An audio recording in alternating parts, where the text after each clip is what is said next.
తెలంగాణ గురించి మాట్లాడే నైతిక అర్హత కిషన్ రెడ్డికి లేదన్నారు తెలంగాణ పీసీసీ చీఫ్ మహేష్ గౌడ్. 2 ఏళ్లుగా కేంద్ర మంత్రిగా ఉన్న కిషన్ రెడ్డి తెలంగాణకు చేసిందేమిటని ప్రశ్నించారు. పైగా కేంద్రం నుంచి రావాల్సిన ప్రాజెక్టులను అడ్డుకుంటున్నారని ఆరోపించారు. మెట్రో రైలు విస్తరణ, మూసీ నది ప్రక్షాళన, ఫోర్త్ సిటీ అభివృద్ధికి నిధులు వంటి అంశాలను కిషన్ రెడ్డి పట్టించుకోలేదని విమర్శించారు మహేష్ గౌడ్.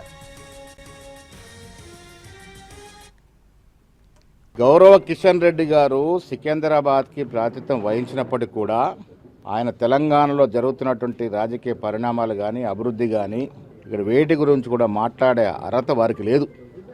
కారణం ఏంటంటే వారు కేంద్ర మంత్రిగా ఉండి 2 ఏళ్లుగా తెలంగాణని ఏ రకంగానూ పట్టించుకోలేదు. పట్టించుకోవడం పోగా వస్తున్నటువంటి కేంద్రం నుంచి రావాల్సినటువంటి ప్రాజెక్టు కూడా అడ్డుకున్నటువంటి పరిస్థితి కిషన్ రెడ్డి గారిది. అది మెట్రో కావచ్చు, మూసీ నదికి ప్రక్షాళనకి నిధులు కావచ్చు, 4వ సిటీకి రావాల్సిన నిధులు కావచ్చు, ఇతరత్ర కార్యక్రమాలు ఏవైనా ఒక కేంద్ర మంత్రిగా తెలంగాణ నుంచి ప్రాతినిధ్యం వహిస్తూ తెలంగాణ మీద పెట్టాల్సినటువంటి శ్రద్ధ, ప్రేమ పెట్టలేదు. ఇవాళ వారు తెలంగాణ గురించి మాట్లాడితే ప్రజలు జీర్ణించు. గౌరవ కిషన్ రెడ్డి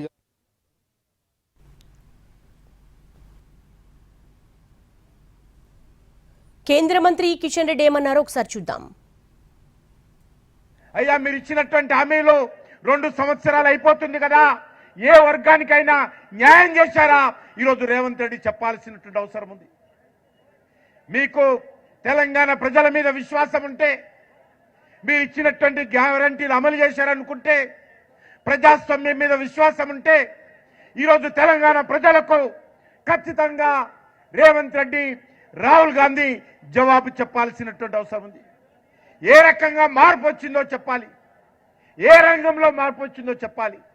ఒకటి మాత్రం మార్పైంది, కేసీఆర్ పోయి రేవంత్ రెడ్డి వచ్చాడు. నేను ముఖ్యమంత్రి రేవంత్ రెడ్డికి సవాల్ చేస్తా ఉన్నాను. మీరు 2 సంవత్సరాలలో మీరు ఇచ్చినటువంటి గ్యారంటీని అమలు చేస్తే ఈ